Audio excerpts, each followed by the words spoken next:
Hello, everybody. Howdy. So we've been working on a mini series, and we got that done, and then it's like, oh, we got to do another one. Yeah.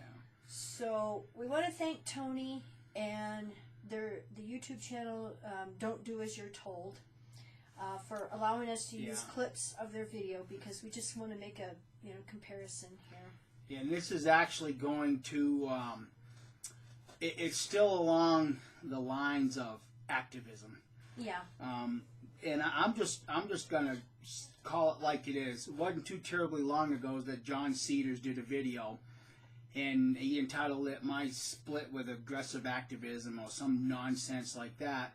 We're the cheery couple that empowered the lunatic. Yeah, and the thing is when you listen to that video, this guy is asserting that there's only one way to approach Jehovah's Witnesses.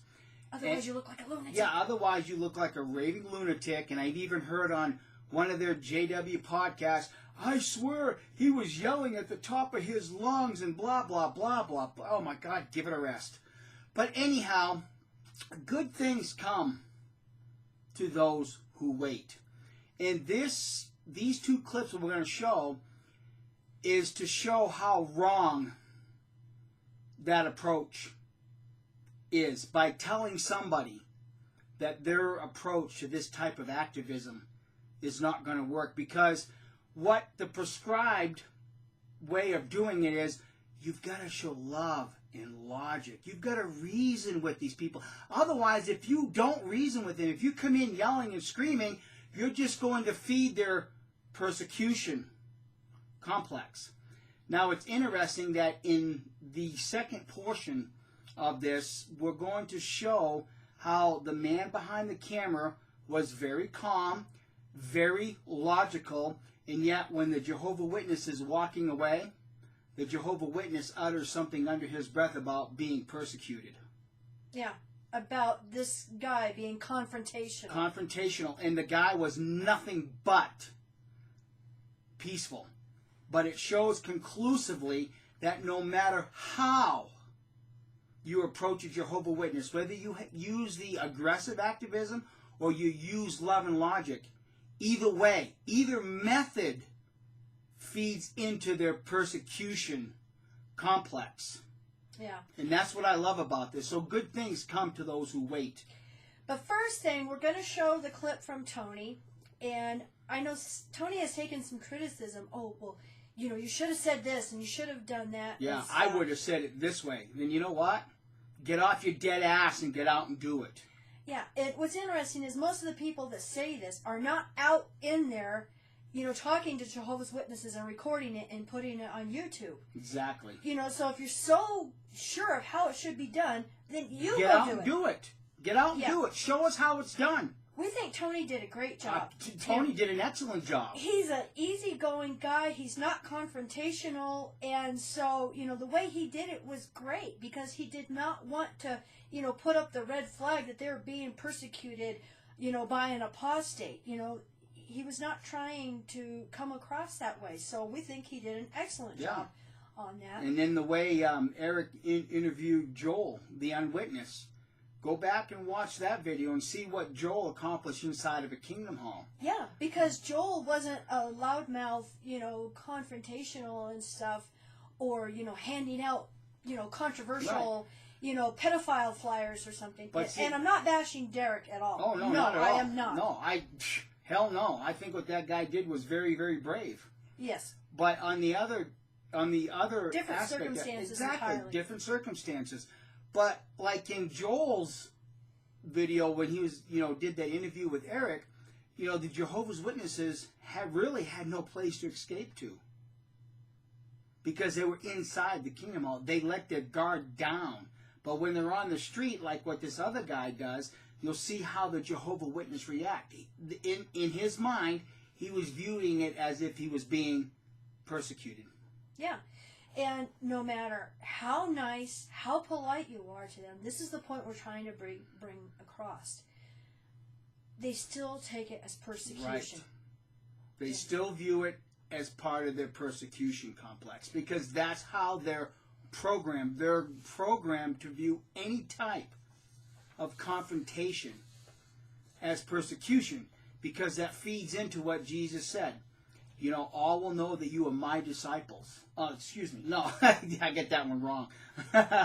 The world will hate you on account of my name.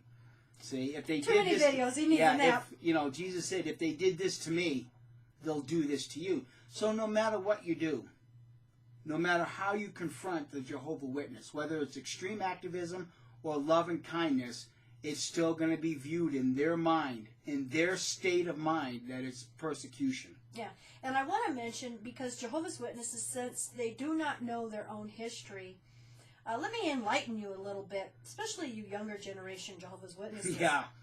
Back in the 40s, there was a lot of controversy. People hated the Jehovah's Witnesses because they would not go to war, and, you know, they were really pushy with their preaching.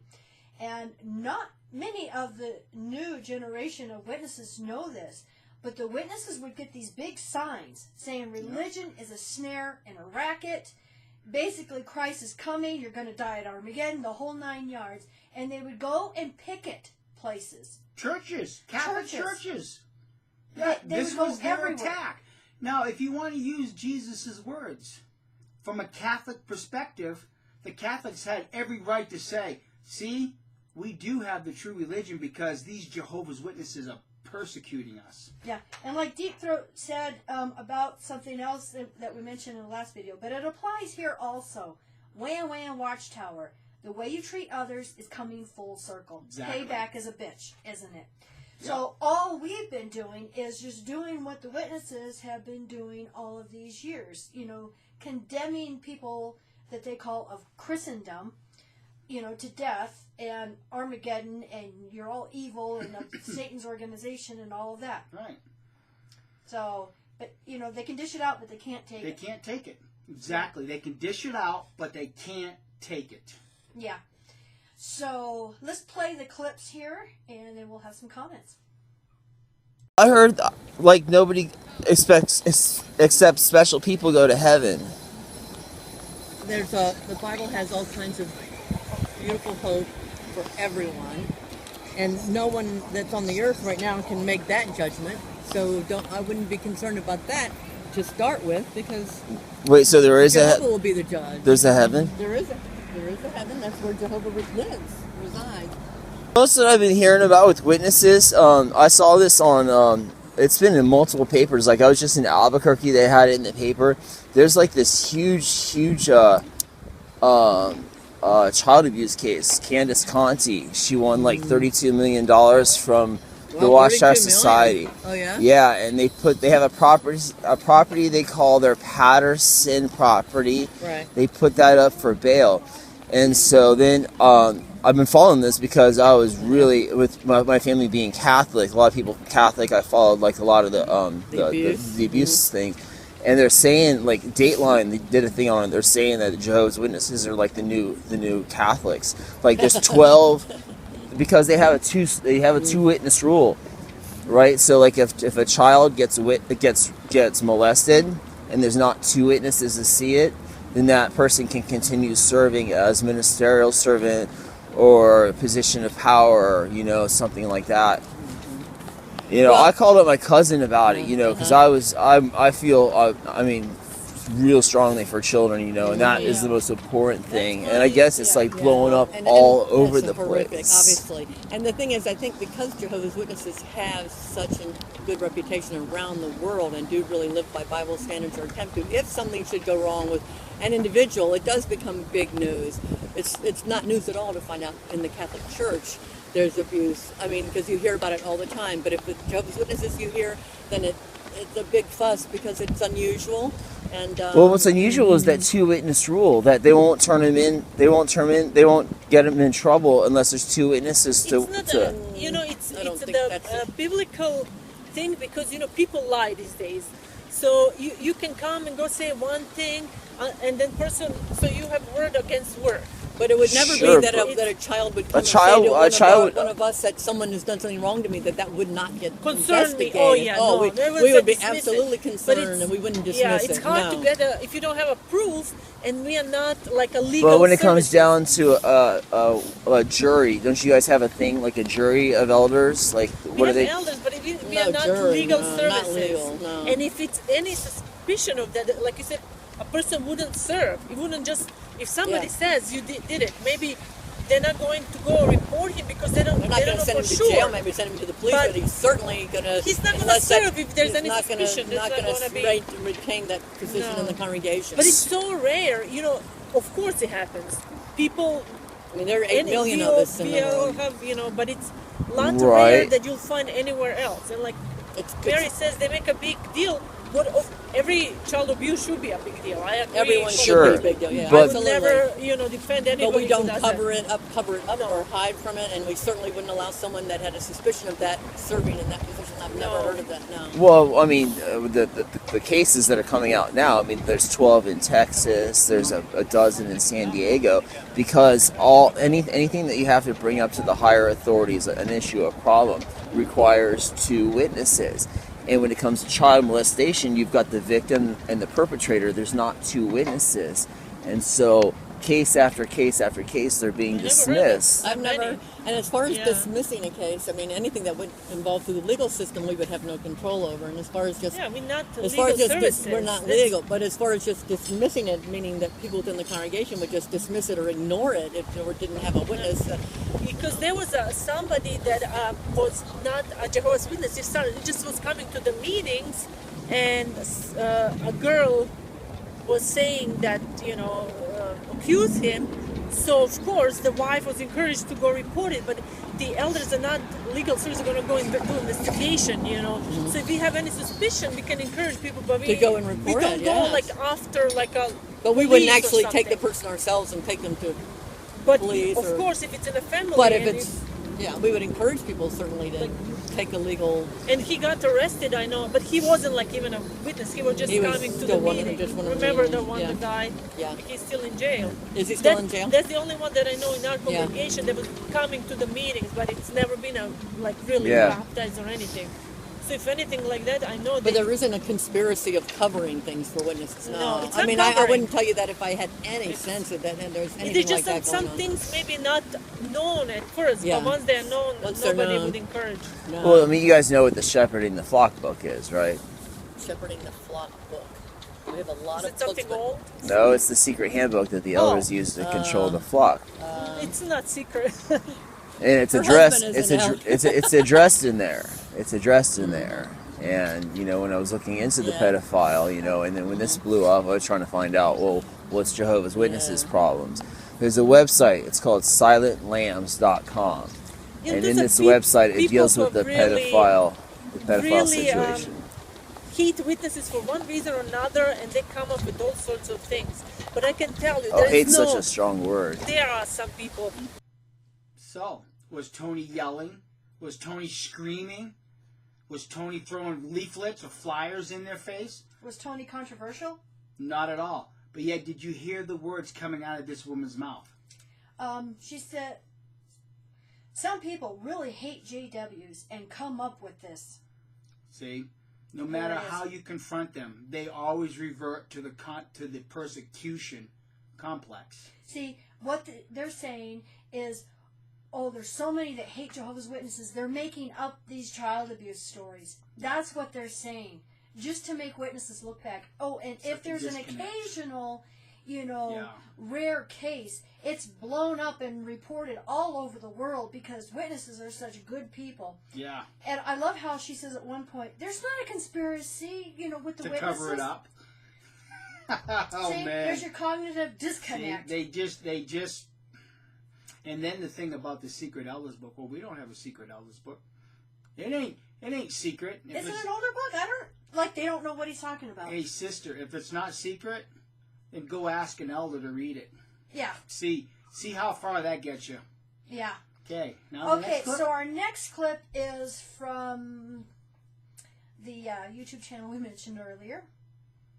But but why aren't you doing good for the homeless man down there rather than giving out your leaflets?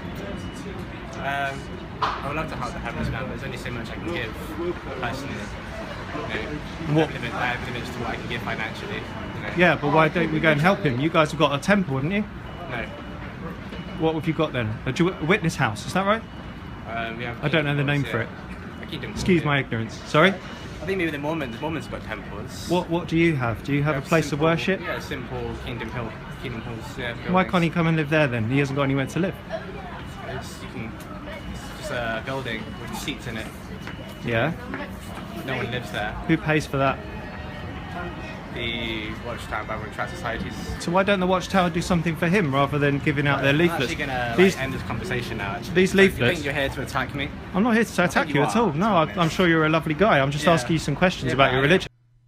What's interesting is the guy behind the camera, and it is the channel Don't Do As You're Told on YouTube, and he's very nice, very polite, and the little witness young brother says, I think you're here to attack me. And he says, no, I'm not. I'm just here to ask some questions. Yes, you are. Yeah. You see, and if you go back and watch, he's actually got 2 parts. This was actually part 2. Yeah. And you'll see that this guy is not yelling. He's not screaming. He's not being confrontational. He just wants some questions answered.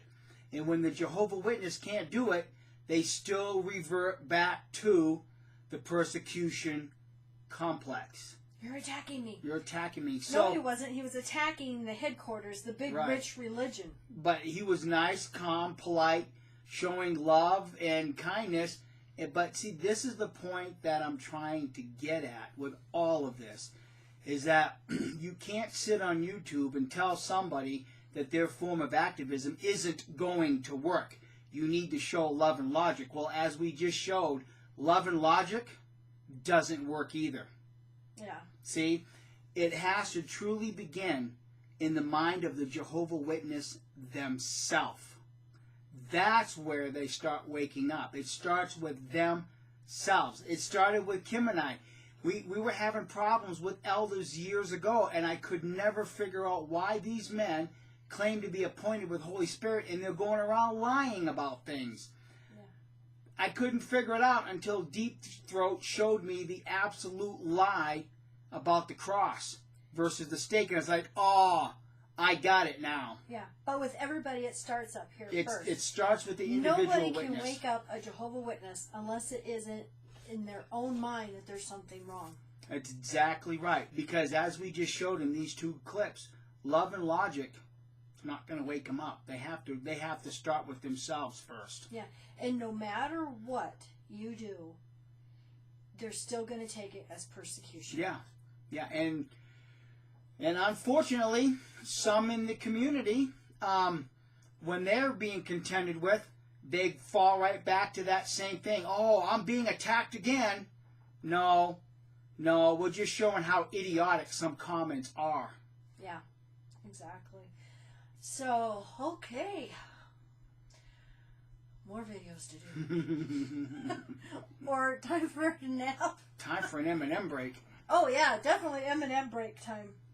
All right, you guys all have a great week, and we will see you later.